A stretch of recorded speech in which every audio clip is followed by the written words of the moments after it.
Okay, so welcome sa ating first online mentoring program. This is Mel.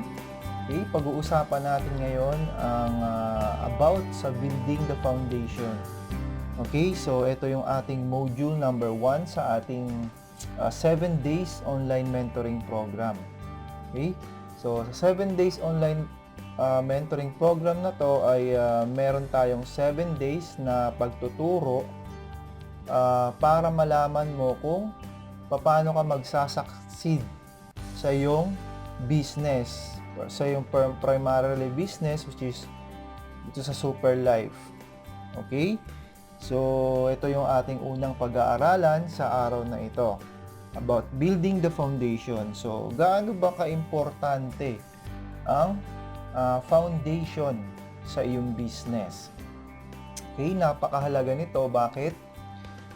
Imagine mo na lang kapag sa isang bahay, okay, nagpatayo ka ng isang bahay, kapag wala kang pundasyon at inabutan ka ng bagyo, baha, di ba? Yung mga sakuna, okay, lindol. So, sa tingin mo ba magiging matibay yung bahay kung wala siyang pundasyon? Siyempre hindi, di ba? Kaya nga mahalaga ang pundasyon sa kahit na anong industry. Okay? Kaya sa business, napakahalaga ng pundasyon, lalo na sa network marketing business. Okay?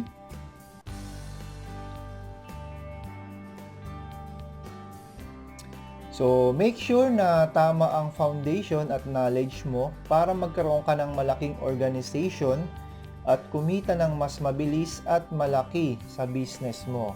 Okay? So, anong ibig sabihin yan?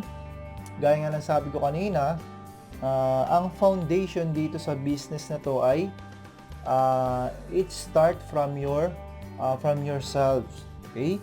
Nagsisimula yan sa iyong sarili, sa iyong character, sa iyong attitude, kung paano mo ba i-handle yung mga situation. Okay, kapag nagkaroon ka ng problema sa business mo, paano ka ba magre-react dito? Okay? Paano ka ba makikipag-usap sa mga tao? Paano mo tuturuan yung mga tao mo, mga downlines mo? Okay? Sama-sama na yan dito sa foundation. Okay? So, I entitled this as the bamboo method. Right? So, mamaya malalaman mo kung bakit bamboo method siya. So, para magkaroon ka ng malaking organization at kumita ng mabilis at malaki sa business mo, you make sure na tama ang foundation mo. At ito yung maganda, napakalaking advantage nito ngayong inaaral mo ang training natin na to. Okay? So, napakalaking advantage para sa mga ibang networkers. So, how to really become a top earner? So, sa atin, gustong-gusto natin maging top earner, tama? Gusto nating kumita ng malaki, gusto natin talagang malist tayo doon sa mga listahan ng mga top earner. So, paano ba natin makukuha yan? No? Paano ba natin ma-achieve yan? Okay? So, number 1, you need to have a big numbers of people. What does it mean? Sa mga kilala kong network marketing leaders, okay, mga top earners, yung mga tao na pumapasok sa group nila ay hindi lang 10. Okay? Hindi lang 20, hindi lang 50, hindi lang 100, hindi lang 500, kundi more than 1,000. Meron pa nga akong kilala, meron akong alam na talagang umaabot ng 5,000 yung kanyang downline organization. Okay? So, wag kang mag-i-stick sa paisa-isa, 2, 3. Okay? Although maganda yun na meron kang nakakausap palagi, pero mas maganda yung marami. Okay? Kasi dito sa business is number game business tayo dito. Okay? So, halimbawa, meron kang kakausaping 20 tao. Palagi mong tandaan na lagi yung drop zero. Okay? So, sa 20 na yon, dalawa doon ang mag-yes sa'yo. So, ganun siya tumatakbo. Sa larangan ng ganitong business, dapat number game business kasi tayo dito. So, kung halimbawang meron kang 100 na taong nakausap, i-drop mo yung 0 doon, yung 10 doon, sila yung mag-yes sa opportunity mo. Okay? Kaya huwag kang makontento sa paisa-isa, padalaw-dalawa na kinakausap araw-araw. Mas maganda, mas marami. Okay? So, i-goal mo na everyday, 10 to 20 person ang nakakausap mo dito sa opportunity mo. Okay? 10 to 20 people ang nakakausap mo na i-share mo yung product sa kanila or i-share mo yung business sa kanila. Alright?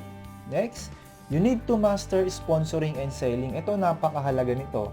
Okay? Napakaganda nito. Ano ba yung sponsoring and selling? Sabi nila, ang sponsoring daw ay recruiting.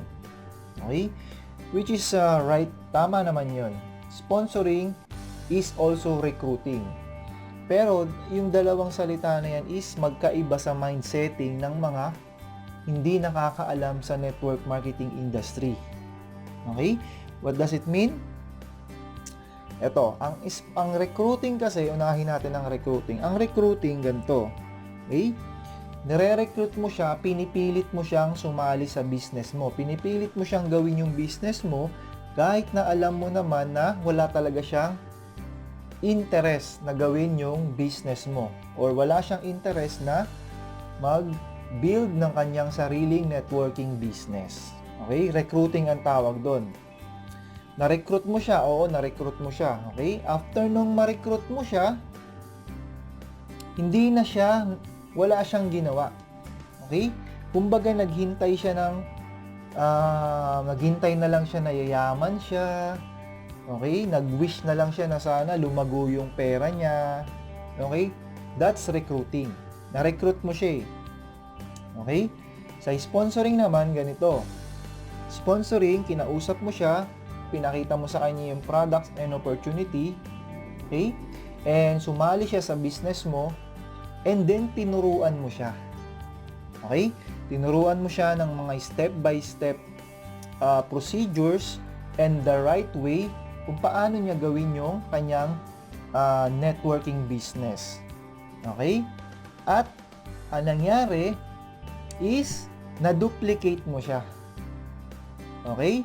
So, nung una, ikaw ang nag-i-sponsor. Ngayon, siya naman yung nag-i-sponsor. Na-duplicate mo siya. Okay? Ito yung tinatawag na sponsoring. So, you need to master sponsoring. Ano pa? You need to master selling.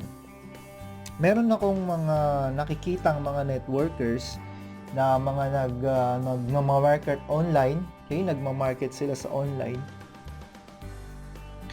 Sinasabi nila sa post nila, di ba, kung nakikita mo, no inviting, no recruiting, no selling, wala ang gagawin dito. Okay? Spill under, spill over. So, marami ako nakikita ang ganyan. Pero, tingin ko mga amateur, mga networkers yung mga yun. Bakit? Dahil wala silang proper way of training na kagaya nito. Okay? Ito yung tandaan mo. Kapag nagbebenta ka, okay, ibig sabihin kasi ng selling is nagpapalitan kayo or you are trading. Bibigay niya yung bayad sa'yo, at the same time, ibibigay mo yung produkto sa kanya. Okay? That's selling. Bakit? Kasi kung walang selling, right? Kung walang selling, wala ring buyer and seller relationship. Okay? Selling is buyer and seller relationship. Kapag may bumili sa'yo, bibigay niya yung pera sa'yo, kumita ka. Tama? At ibibigay mo yung produkto sa kanya.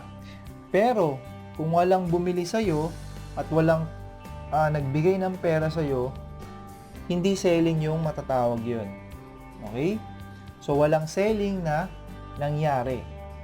Kaya nga, sa iyong MLM business, sa iyong business mo ngayon, you need to master sponsoring and selling para ikaw ay maging top earner.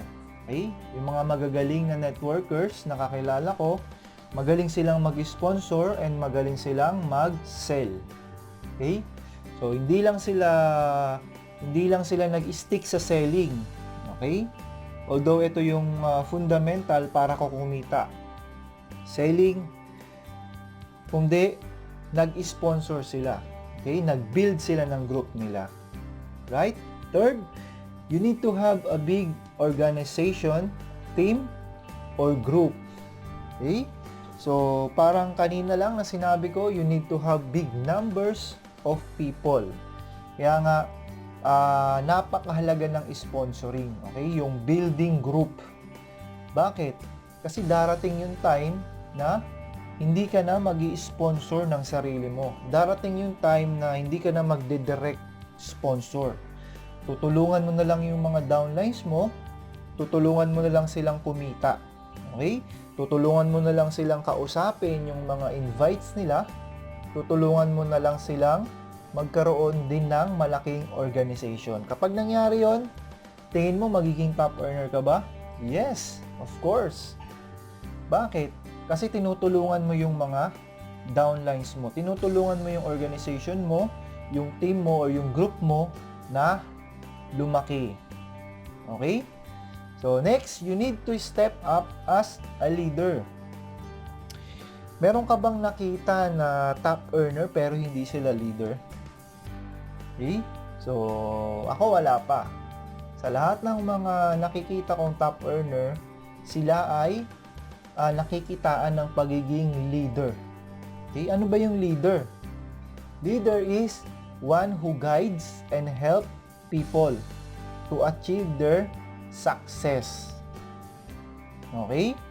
So, kailangan makitaan ka as a leader. Ano bang ibig sabihin ng leader para sa akin? Ang leader para sa akin ay isang tao na kahit hindi mo turuan, okay, kahit hindi mo sabihin yung kanyang gagawin, meron siyang initiative.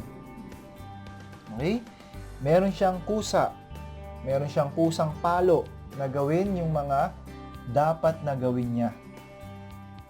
Okay? So, you need to step up as a leader for you to become a top earner. Right? So, lahat ng mga naging top earners ay pinaghirapan ng kanilang success.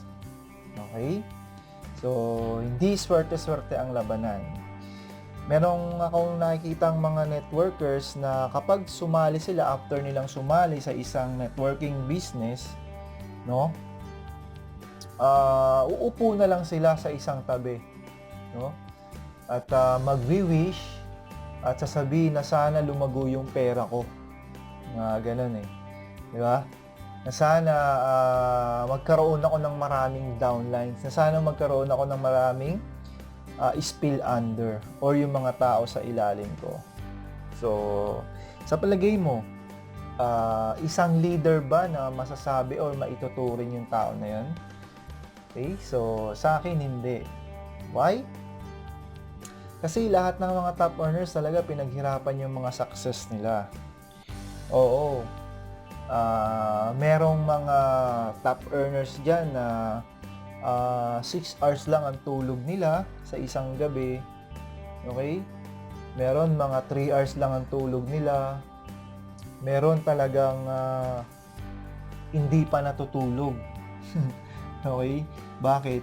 Dahil sa kinakausap nila yung mga tao. Dahil sa marami silang mga kinakausap. So, hindi sila bumibase sa swerte-swerte, no? Actually, hindi rin ako naniniwala sa swerte. Kasi malas yan. Okay? So, kapag gusto mo talaga maging top earner, kailangan mo siyang pagtrabahuhan. Kailangan mo siyang paghirapan.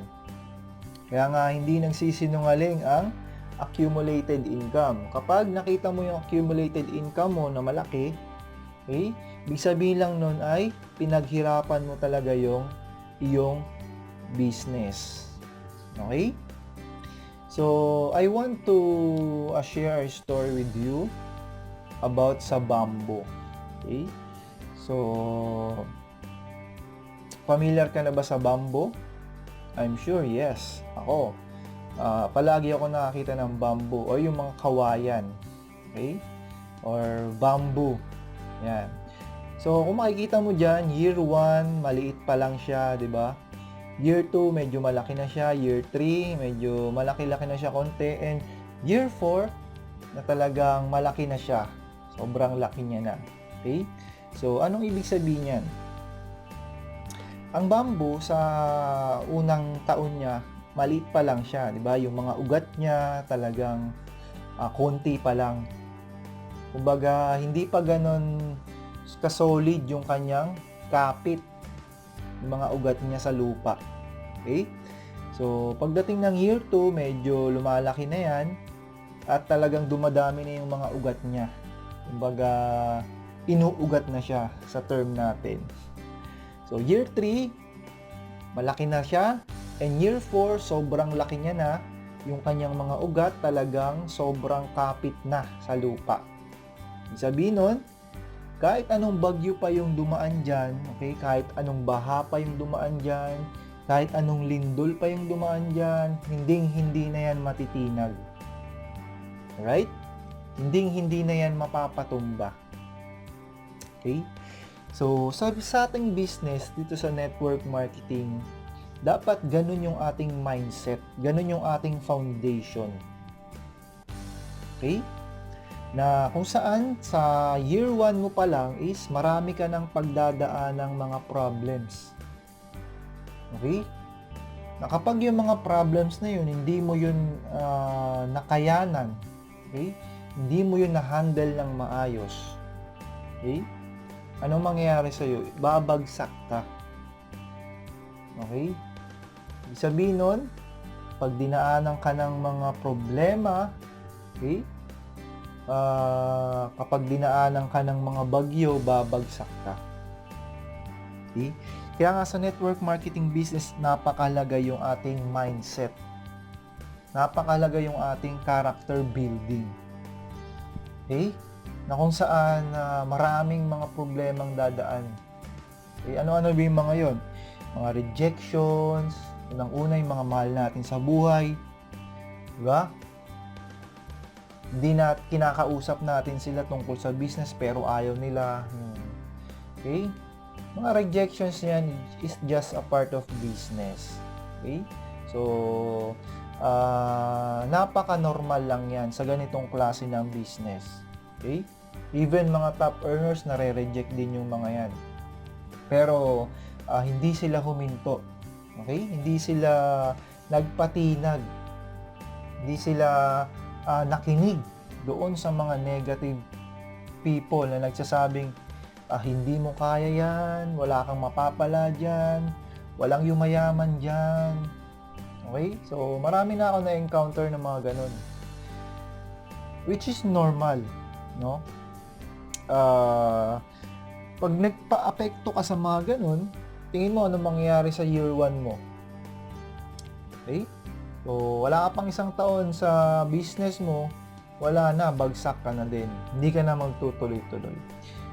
Pero, once na naabot mo ang year 2, year 3, and year 4 sa iyong MLM business, I guarantee your success. Bakit? Dahil na-build na yung foundation mo. Okay? Nag-build na yung character mo, nagkaroon ka na ng personality development, okay? Karoon ka ng mga knowledge and skills kung paano mo haharapin yung mga rejections, challenges. Okay? Marami yan, mga challenges. Andyan yung pagtatawanan ka, diba? Nandyan yung hindi ka na i-chat ng mga kaibigan mo, kamag-anak mo. Bakit? Baka kasi akalain nila, re-recruitin mo sila. Okay? So, normal lang yan. Kaya nga, napakaganda na mabuild mo na yung foundation. Okay? Kaya ako shinare sa inyo itong bamboo method na to. So, ngayon naman pag-usapan natin yung mga best type of prospects. Okay? Sa ating business dito sa MLM, maraming mga prospects. Okay? Sino-sino ba yung mga prospects? Prospects is sila yung mga naging interested sa business mo. Okay? Sila yung mga right person para gawin yung business mo. Sila yung mga right person para gamitin yung produkto mo. Okay? So, sa business, dapat may specific target para ma-hit mo yung tamang tao para sa business mo. Okay? So, ang prospect kasi, hindi lahat ng tao prospects. Okay? Gaya ng sabi ko kanina, kapag prospect yan, ibig sabihin niya, interesado na siya. Okay? Ibig sabihin yan ay willing na siyang bumili sa'yo.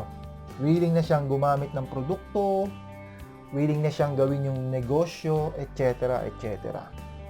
Okay, kailangan makita natin yung mga prospects na yon. Kailangan specific target. Okay? Hindi basta-basta yung kung sino-sino lang yung kinakausap mo. Okay? So, dito papasok yung sorting na tinatawag. Okay?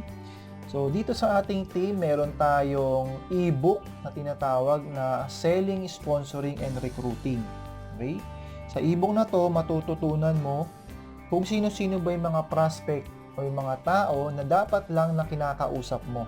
Na dapat lang na pinagbubuhusan mo ng oras. Okay? Hindi kasi pwedeng kausapin mo lahat ng tao. Bakit? Hindi kasi lahat yan mga prospects. Hindi lahat yan interesado at magsasayang ka lang ng oras sa kanila. Sino yung kailangan natin kausapin? Yung mga specific target para ma-hit mo yung tamang tao para sa business mo. Okay? Example, yan. Product, coffee. Okay? Target, ito yung mga coffee drinkers or coffee lovers. Ang ibig sabihin, sino-sino yung bebentahan mo kung yung product mo ay kape? Bebentahan mo ba yun sa mga ayaw uminom ng kape? Oo, di ba? Siyempre, hindi. Pag yung product mo kape, bebenta mo ba yun sa mga bawal ang caffeine sa kanila? Siyempre, hindi, di ba? Kanino mo bebenta yung kape? Siyempre, doon sa mga coffee drinkers or coffee lovers, yung mga mahilig sa kape. Right? So, ito yung best target. Specific target market. Ano pa? Opportunity. Okay? Meron kang opportunity, meron kang pagkakakitaan, meron kang negosyo. So, sino-sino yung mga target market mo dyan? Of course, sila yung mga opportunity buyers. Ang tanong, sino-sino ba yung mga opportunity buyers na to? Okay? Sipin mo na lang yung sarili mo kung bakit ka sumali sa negosyo na to. Okay? Gusto mo ng time freedom, gusto mo ng financial freedom, okay? Gusto mong makabayad sa utang mo, gusto mong makaahon sa hirap, ano pa? Okay? Gusto mong mabago yung buhay mo when it comes to financial, name it. Sila yung mga opportunity buyers. Alright? So, sa MLM industry, ang mga opportunity buyers ay mga network marketers. Okay? Yung mga may mga business ng networking. Sila yung mga opportunity buyers. Bakit? Kasi sila yung mga gusto ng ganitong klaseng business. Kagaya ko, kagaya mo. Okay? So, isipin mo na lang bakit ka sumali sa business na to is because you are an opportunity buyer. Alright? So, meron kang opportunity. Sino yung target mo? Sila yung mga opportunity buyer. Okay? Ang tanong, kakausapin mo ba yung mga hindi mahilig sa negosyo?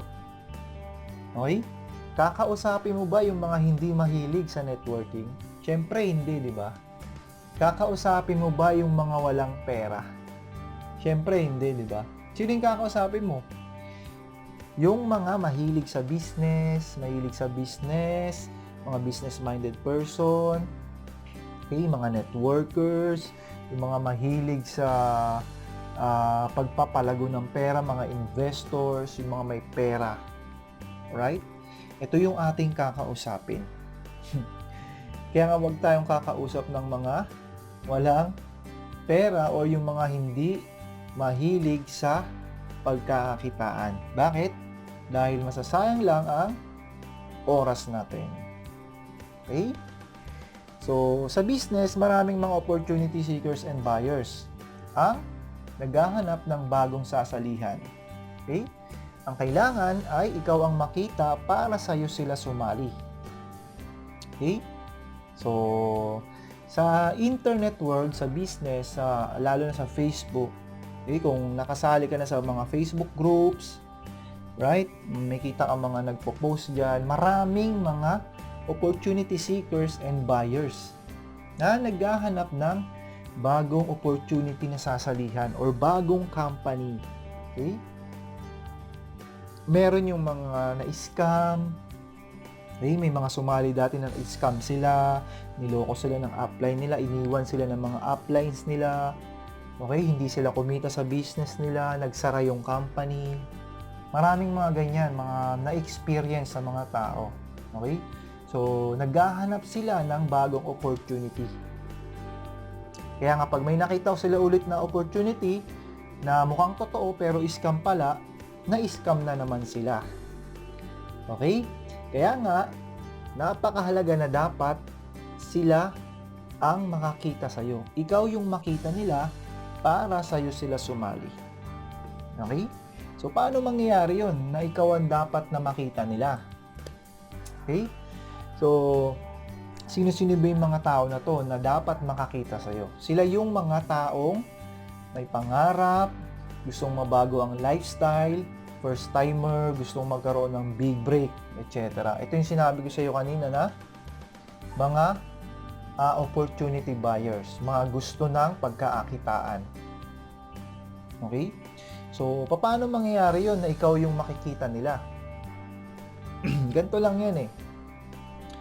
Kapag ba nagtayo ka ng tindahan worth 10,000 pesos, tapos hindi mo binuksan yun ng isang araw, tingin mo makakabenta ka ba? Tingin mo meron bang kakatok na magsasabing pabili po? Okay? So, sa akin hindi. Diba? Hindi ka makakabenta kahit candy. Diba? So, itong mga tao na to na may mga pangarap, opportunity buyers and seekers, tingin mo, kapag hindi mo ba ginagawa yung negosyo mo, kapag hindi ka nagmo-market, kapag hindi ka nakikipag-usap sa mga tao, tingin mo, makikita ka ba nila? Hindi, di ba?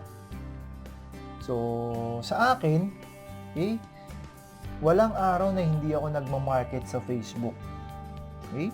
Walang araw na hindi ako nagpo-post about sa product, about sa opportunity, about sa super life. Right? Ang nangyayari, marami nag-i-inquire sa akin. Okay? So, yung tao na nag-inquire sa akin na yun, hindi lang siya sa akin nag-inquire. Okay? Marami yang chinachat.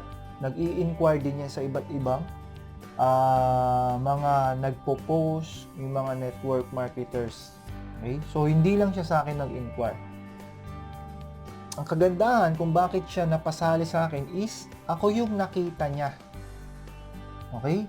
Nakita niya yung opportunity sa akin na kung saan dito mababago yung buhay niya, dito niya makukuha yung pangarap niya, dito niya mababago yung lifestyle niya.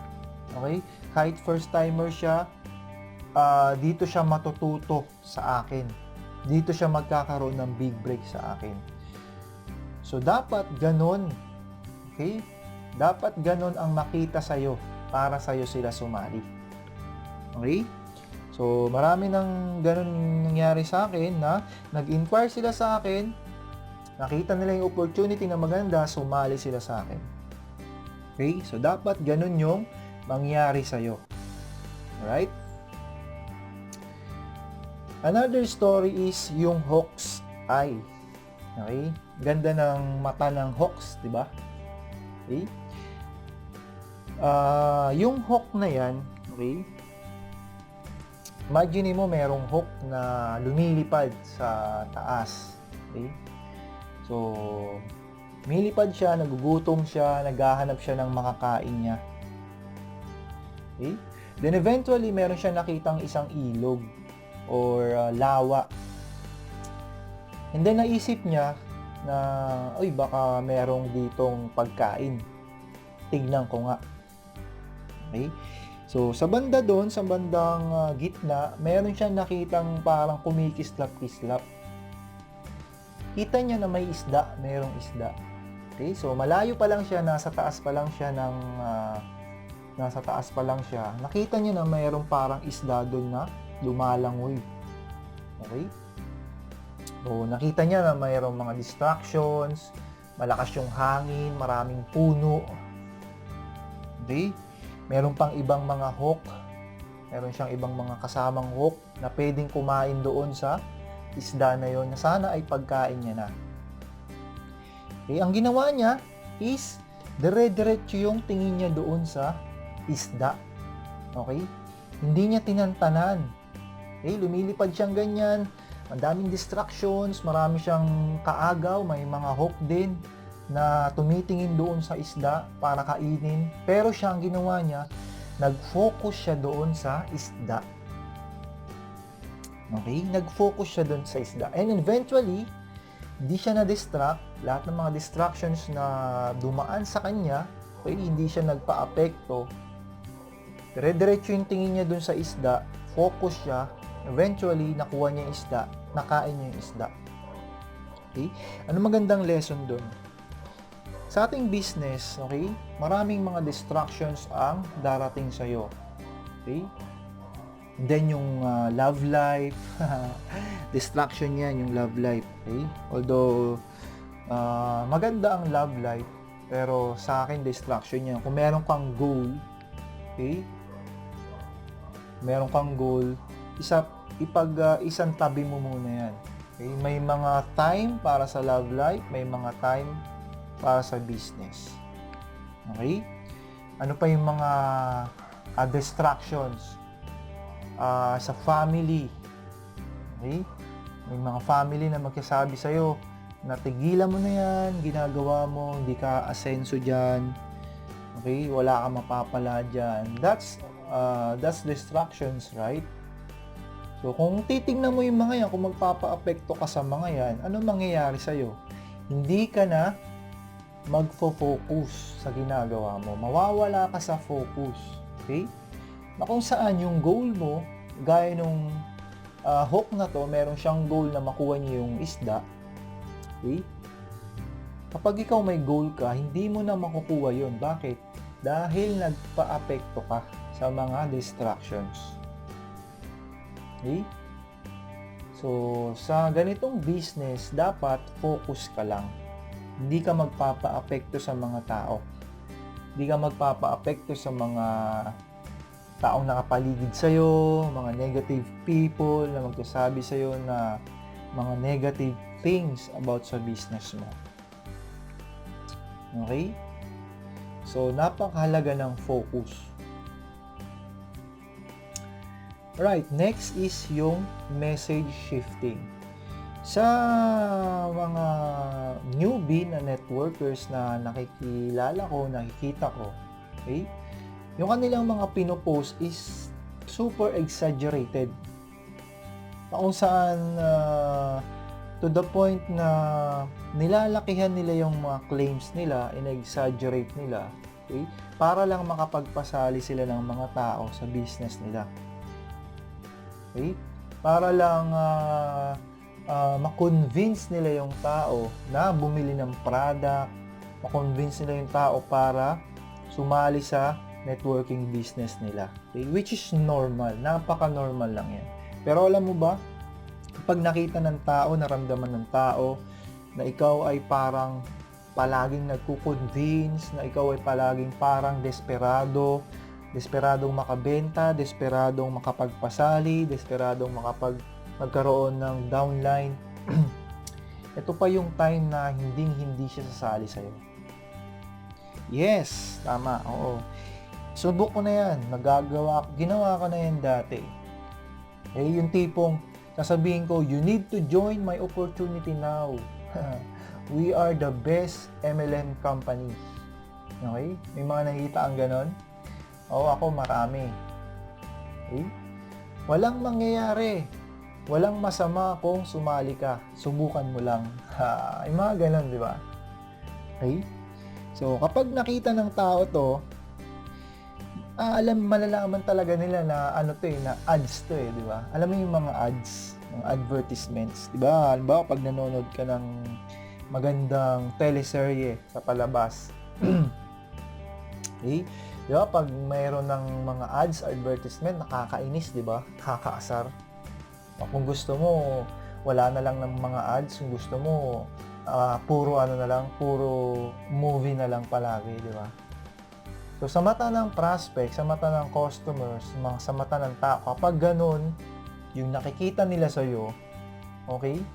Makikita nila na hindi ka magandang leader para sa kanila. Makikita nila na parang hindi mo sila matutulungan. Nakikita nila, mararamdaman nila na puro recruiting lang ang ginagawa mo, na puro pagbebenta lang ang ginagawa mo.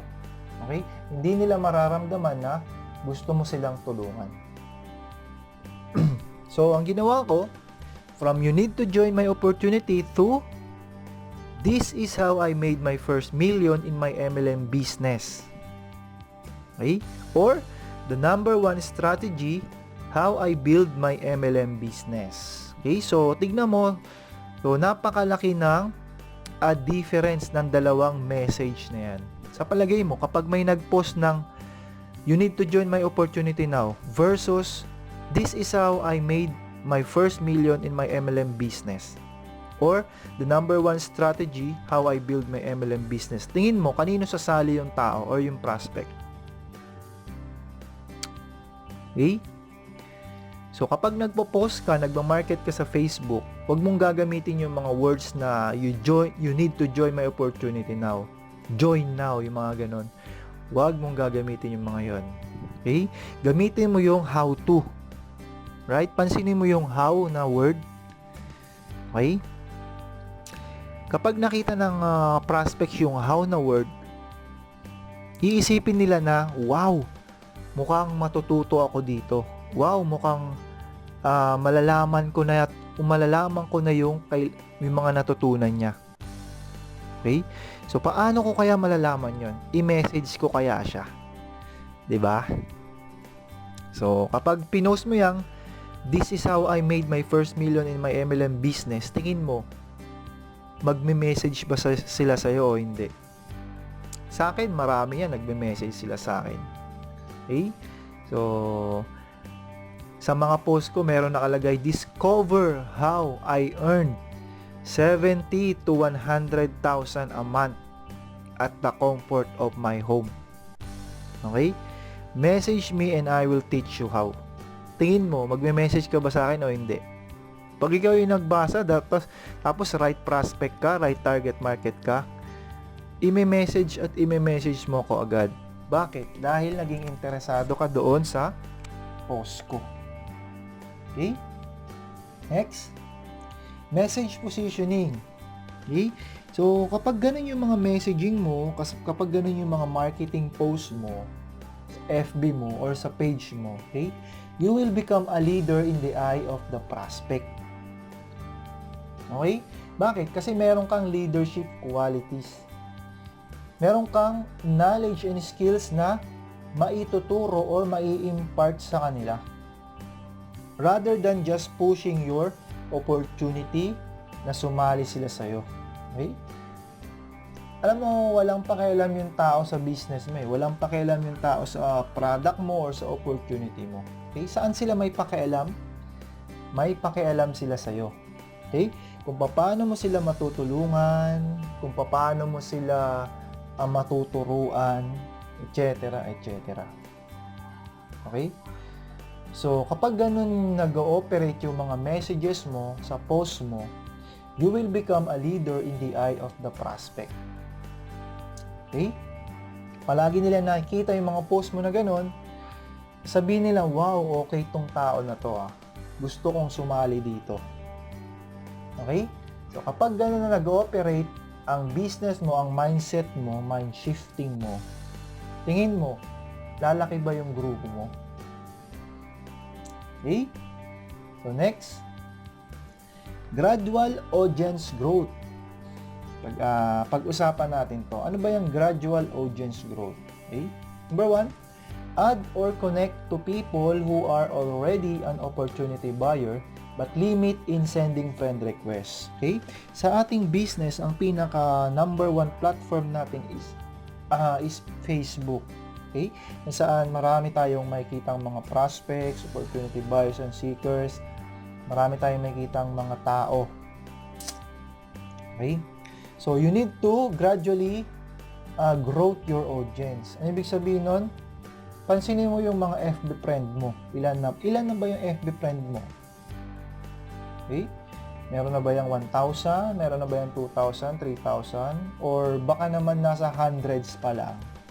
Okay? Alam mo yung problema, bakit walang masyadong nakakakita ng post mo or walang masyadong nag-i-inquire sa'yo? Pansinin mo yung mga nakakakita ng post mo. Ilan yung friend request mo? Ilan yung friends mo sa Facebook? Okay? Tingnan mo yung friends ko sa Facebook. Nasa almost 5,000 na. Okay? So, kung gusto mo na mas maraming taong kinakausap, kung gusto mong lumaki yung organization mo or yung team mo, you need to add or connect to people who are already an opportunity buyer. Ano ibig sabihin nun? Mag-friend request ka sa kanila. Okay? Paano mangyayari yun? Hanapin mo sila. Nandiyan, maraming Facebook groups. Okay? Sumali ka sa mga Facebook groups. Okay? And then, i-add mo sila. Pero, ilimit mo lang yung friend request sa isang araw. Okay? Sa isang araw, 10 friend request lang. Okay? So, gawin mo yan within 1 week or within 1 month. Tingin mo, lalaki ba yung grupo mo kaagad? Yes, lalaki agad yung friends mo sa Facebook at maraming makakita ng mga post mo. Mind you dapat opportunity buyer sila. Okay? Dapat mga right person sila and right prospect sila. Sino-sino yung mga opportunity buyer? Sila yung mga business-minded person, entrepreneur, networkers, okay, investors, etc., etc. Okay? You need to join group pages that is dedicated to opportunity buyers. For example, MLM, networking, entrepreneurs, etc. Okay? Sali ka sa mga groups, gaya ng sabi ko kanina, yung mga group pages, okay, na merong mga nakalagay doon ng mga MLM, networking, or entrepreneur, sali ka doon. Bakit? Yung mga tao na nandiyan sa mga group pages na yan, sila yung mga right person. Sila yung mga opportunity buyers. Sila yung mga target market. Alright? But important, you don't try to pitch or recruit them. Just build connections. Okay? So, paano mangyari yon? You can post motivational message, okay, encouraging message sa mga groups na yan, or even pwede kang gumawa ng sarili mong group, okay, about business, and then i-add mo lahat doon yung mga opportunity buyers, i-tap mo sila lahat doon, okay, and then ang gawin mo, mag-post ka ng mga motivational quotes, okay, mga encouraging na messages, mga trainings, MLM trainings. Okay? Bakit? Para saan? Para makita nila na isa kang leader na pwedeng makatulong sa kanila. Okay?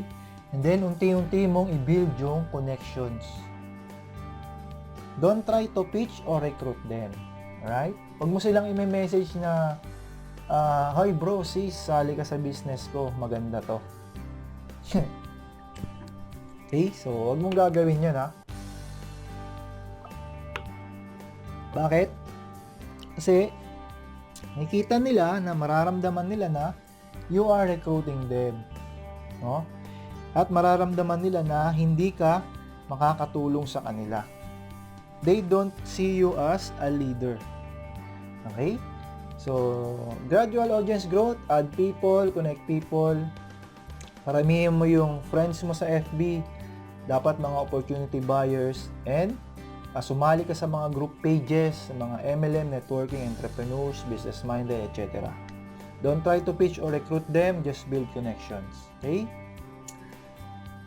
Social media impression. What would be the first impressions of people when they first visit your profile of your timeline or on your fan page? Okay? Ganito lang yan. Halimbawa, nakita mo na ba yung profile ko sa FB? Anong nakikita mo doon? Anong first impression mo doon? Okay ba o okay na okay? Maganda ba o magandang maganda? Okay? So, ganito nag-work ang iyong business online. Okay? So, isipin mo na meron kang negosyo na itinayo online. Okay? Kung saan makita nila na maganda yung iyong building, maganda yung mga designs ng building mo, maganda yung office mo. Okay? Ibig sabihin nun, imagine mo na lang yung iyong Facebook profile photo. Okay? Kapag halimbawang nakita ng prospect mo na, kasi meron ako dati nakita, no, mga MLM networkers, mga Facebook profile nila, mga picture ng mga picture ni Mickey Mouse. Okay? So, picture ng bola. Ano ba yun, di ba? So, dapat maganda yung maging first impressions nila sa'yo. Kapag nakita nila yung iyong Facebook profile or yung timeline ng page mo. Okay? Pag nakita nila doon na parang, parang puro advertisement naman to. Puro parang benta-benta naman to. Di ba? Wala na silang ibang nakita kundi selling, recruiting, di ba? So, ang ibig sabihin, mag-post ka din doon ng something valuable. Right? Something na makikita ng tao na matututo sila sa'yo. Okay? So that they will see you as a leader in their eye. Alright? Bawasan mo yung pagpo-post ng mga pitchy posts. Alam mo yung mga pitchy posts? Yung mga, you need to join my opportunity now. Sige na, bili na kayo ng STC. Sige na, bili na kayo ng produkto ko. Okay? So, wag ganon. So, bawasan mo yung mga ganon. Okay? As much as possible is, magkaroon ka ng educational, promotional, encouraging, motivational. Okay? So, yung kasama ng video training na to is meron tayong tinatawag na Ninja Facebook Marketing. Okay? I want you to learn this. I want you to read this. Basahin mo siya ng buo. Okay? Dito mo matututunan yung mga dapat na i-post mo sa Facebook. Okay? Yan. So, put an attractive FB profile pic and cover. Yung sinasabi ko kanina, ha? So, kailangan maganda yung iyong profile pic and cover. Kung saan may kita ng prospect mo na, wow, okay to ah. Wow, ang ganda naman ng business nito. Diba? So, yan. Erase all your pitchy posts. Gaya ng sabi ko kanina. No? Bawasan mo as much as possible yung mga pitchy posts mo, mga pagbebenta, mga advertisements mo. Okay? So, mag-add ka doon ng mga motivational, encouraging na mga messages. And, don't give the idea of recruiting. Okay? So, mga tao ngayon, sawang-sawa na sa puro recruiting. Sawang-sawa na sila. Bakit? Dahil kasi, unang-una pa lang, sinabihan na natin sila na, sali ka sa business ko, walang mawawala. Okay? Sawang-sawa na sila doon. Kaya nga, pag nakita nila na hindi ka ganun, okay, so makikita nila as a leader. Kita ka nila as a leader. Okay, so recap natin yung ating mga napag-aralan. To achieve the income level that will give you freedom, you need to become a top earner. Okay, so paano maging top earner? You need to have a big number of people. Marami kang kinakausap kailangan araw-araw. Okay? So, hindi ka makakontento sa isa, dalawa, tatlo, 5, 10. Dapat 10 to 20 people araw-araw ang kinakausap mo sa business mo at sa product mo. Okay? Next. Everything you do online should gear towards sponsoring and selling. Okay? Since you are a network marketer now, meron kang networking business, okay? You need to embrace sponsoring and selling. I hope napanood mo na yung ating video training or tutorial about sponsoring, selling, and recruiting mastery. Okay? Napakahalaga nito. Bakit? Dito mo matututunan yung isang mindset para magawa mong makapag-build ng malaking organization para hindi ka mahirapan na mag-build ng team at mag-build ng downline organization. Okay? So, everything you do online should gear towards sponsoring and selling. Lagi mong tandaan na napakahalaga ng sponsoring and selling. Bakit? Itong dalawang to ang dalawang ingredient kung saan ka pinakakikita sa business mo. Okay? Pwede kasing maging magaling ka sa inviting. Okay? Ini-invite mo sila palagi sa Zoom, webinar, presentation. Pero, kapag hindi mo sila na-sponsor, kapag hindi mo sila nabentahan, wala pa ring benta. Wala pa ring sale. Okay? Kaya nga, kailangan mong ma-master tong sponsoring and selling. Alright? Opportunity buyers is the target market. So, yan. No? Sino-sino yung mga target market natin sa business na to? Sila yung mga opportunity buyers. Sino-sino yung mga yon? Mga business-minded person, network marketers, entrepreneurs. Sino-sino pa? Yung mga may sakit na kailangan ng produkto natin, yung may mga pera na bibili ng produkto natin. Okay? Sila yung ating mga target market. Next, grow your audience gradually by adding friends.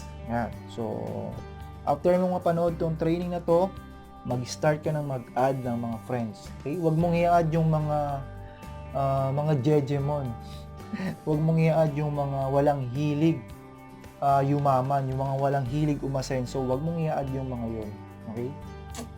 Ang i-add mo yung mga gustong umasenso sa buhay. Yan, mga network marketers, mga opportunity buyers. I-add mo yung mga yan. Okay? Next, don't pitch your business. Right? So, wag kang pitch ng business mo. Wag kang benta-benta. No? Wag kang recruit ng recruit. Make profile attractive. Yan. Pagandahin mo yung profile mo. Okay? Yung Facebook profile mo, yung cover photo mo, yung mga pinopost mo sa page mo or sa FB profile mo. Okay? You're doing this because you are laying the foundation, the bamboo method. Okay? So, ginagawa natin to dahil binibuild natin yung foundation. Okay? Ang foundation hindi madali. Matagal ang foundation. Okay? Sabi ko nga, abutin ka ng 4 years bago ma-build yung talagang napakalalim na foundation. Okay? Alam mo, meron akong alam na kumpanya. Okay? Meron silang at least 1 to 3 years training bago sila sumabak, bago nila gawin yung negosyo. Okay? Biruin mo, 1 to 3 years ang training nila bago nila gawin yung negosyo. Bakit? Dahil hindi kasi basta-basta yung mga trainings nila. Na kapag alam nila na kapag natutunan nila yung mga trainings na yon at in-apply nila yung mga trainings na yon, alam nila na magiging successful sila sa kanilang business, sa kanilang buhay, sa kanilang personality development. Okay? At kapag may mga dumaang problema sa kanila, okay, persecutions man yan, o mga negative rejections, hindi na sila matitinag. Okay? Hindi sila magpapa-apekto. Hindi sila mare-recruit ng ibang tao. Okay? So, napakahalaga ng foundation. We are doing this because we are laying the foundation, which is the bamboo method. Lagi mong tandaan yung bamboo method. Okay? So, question. Question tayo. Do we really need to do these steps? My answer is yes. Okay? Why? What will happen when we start doing this? Okay, ano ba yung mangyayari kapag nagsimula tayong gawin tong bamboo method na to or yung foundation na to? Magkakaroon ka ng improvement sa iyong mga message, sa iyong mga post, articles, or kung meron ka mang vlogs dyan, meron ka mang video na ginagawa. Okay? I assure you, magkakaroon ka ng improvement. Okay? Ano pa? You will start to build a good social network that will become your audience. Okay? Kung dati na walang nagla-like, nagko-comment sa mga pinopost mo, okay? Kung dati walang nakaka-relate sa mga pinopost mo, ngayon meron na. Okay? Kakaroon ka ng good social network. And then eventually, itong mga tao na to, magiging audience mo na sila. Okay? Bakit? Kasi natututo na sila sa iyo eh. Meron silang mga natututunan sa iyo na hindi nila natututunan sa iba. Meron silang nakikita sa iyo na pagiging leadership quality na hindi nila nakikita sa iba. And ano mangyayari doon? Sa iyo sila sasali. Okay? Next, you will start learning more about our niche. What do we mean by niche? Ang niche is industry. Okay? Ang industry natin is network marketing industry. Ang network marketing industry is napakalaking industry nito. Marami kang kailangang matutunan. Unang-una, personality development, character, attitude. Okay? And mga tao na dapat nating pakisamahan, mga tao na kailangan nating hawakan, kung paano natin sila hahawakan, paano natin sila i-manage, paano natin sila iti-train, i-develop ang kanilang mga characters. Okay? You will start learning more about our niche kapag na-build yung foundation mo. Okay? Next, you will understand the concept of this industry. Kaya nga, kung first timer ka sa industry ng MLM, okay, mga dati na meron kang nasalihan dati pero hindi ka nag-succeed, right? So kapag pinagpatuloy mo ang laying of foundation, okay, maiintindihan mo yung concept nito. Okay? Matututunan mo yung pasikot-sikot nito. Okay? So, kaya nga lagi kong sinasabi na nagsisimula pa lang tayo. Bakit? Kasi ang learning ay continuous process. Learning is a continuous process. Okay? Kapag nag-stop ka ng matuto, ibig sabihin nun, ay kapag nag-stop ka ng mag-aral, ibig sabihin nun, nag-stop na rin yung iyong pagkatuto. But once na nagpapatuloy ka sa pag-aaral, nagpapatuloy din yung pagkatuto mo. Okay? Kaya nga, kailangan nating matutunan ang tungkol sa MLM business para mas lalo nating maintindihan ang konsepto ng industry na to. Okay? Marahil meron kang mga ibang alam. Okay? May mga ibang alam ka dati na hindi pwedeng i-apply sa business na to. Okay? Maraming ganun. So, ang kailangan doon is maging empty cup tayo. Kailangan, pag pumasok ka sa ganitong industry, dapat empty cup ka palagi. Dapat palagi kang gustong matututo. Palagi mong gustong matuto. Okay? Dahil kapag ayaw mo nang matuto, meron tayong kasabihan na acne, alam ko na yan.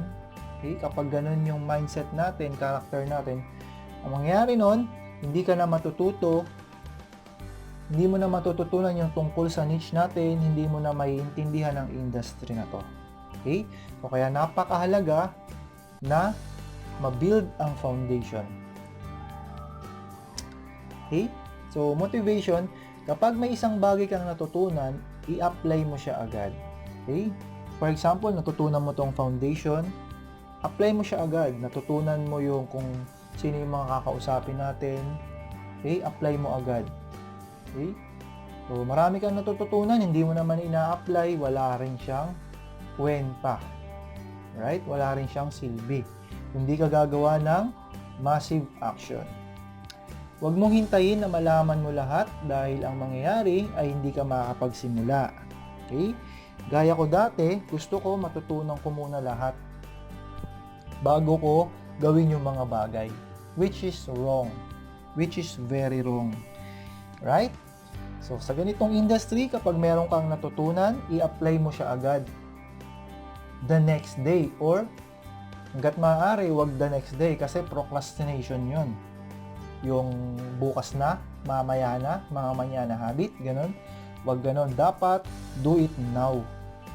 Right?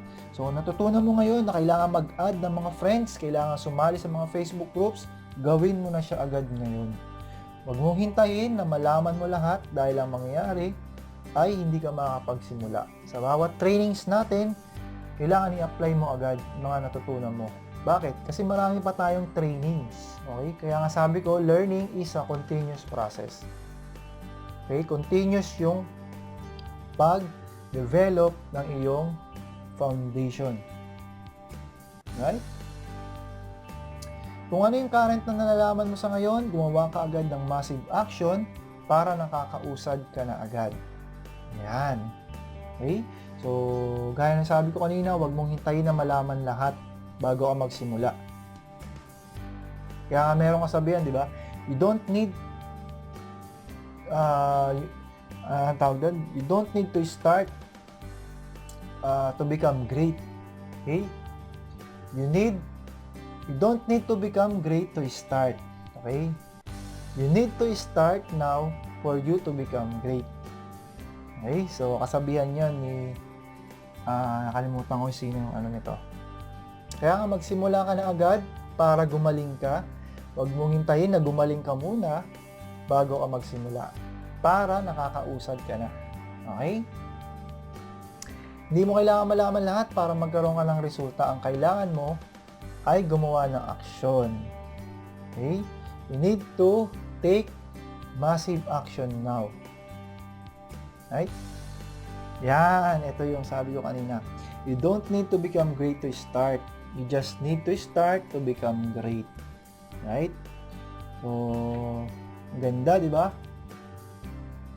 Okay, so I want you to have accountability partner assignment. What do we mean by this? So, di ba meron tayong mga nagiging downlines, meron tayong nare-recruit na i-sponsor. Okay? So, gusto kong mangyari ngayon is meron tayong assignment. Okay? Eto, number 1, verify that your partners or your upline or your downline has added 100 or more opportunity buyer connection in just 2 weeks. So, meron tayong assignment. Okay? So, kapag napanood mo na tong video training na to, ang gusto kong gawin mo ngayon ay i-verify mo yung mga downlines mo o yung mga partners mo sa business. Okay? Itanong mo sa kanila kung nag-add ba sila ng 100 opportunity buyer connection in just 2 weeks. Okay? Tanungin mo yun sa kanila. Bakit? Kasi tatanungin ko rin yun sa'yo. Okay? Tatanungin kita kung nag-add ka ba ng 100 opportunity buyers or seekers. Okay? Next, keep adding 10 new connections every day. Yan. So, 10 lang. Okay? So, kailangan 10 lang every day. Bakit? Kasi pwede kang i-block ni Facebook kapag sunod-sunod yung pag-add mo ng friends. Kaya, ilimit mo lang siya sa 10 new connections. Okay? So, consistently doing these steps. Yan. Kaya, sabi ko palagi, keep it up and be consistent. Okay? Ang ibig sabihin ng consistent, tuloy-tuloy mo siyang ginagawa. Okay? Tuloy-tuloy and nag-i-improve. Okay? Meron kasing tuloy-tuloy pero stagnant. Alright? Hindi siya nag-i-improve. So, dapat consistently and improving. Okay? So, gawin mo yan and dadami yung iyong mga opportunity buyer. Okay? So, that's it.